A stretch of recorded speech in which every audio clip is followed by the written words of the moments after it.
What did you like here in the Kuwait? While you're living in Kuwait, what did you like here in Kuwait rather than in the Philippines?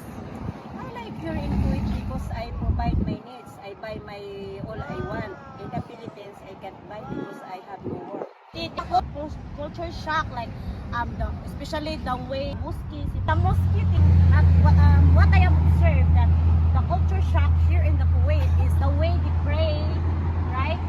And then the way they eat, like eating like in the Quran, like Supra. a supra, and then like what else? Unit table. Lifestyle, wearing abaya, right? It's depend, guy, wear abaya or same like that. What is the difference between the Kuwait and the Philippines?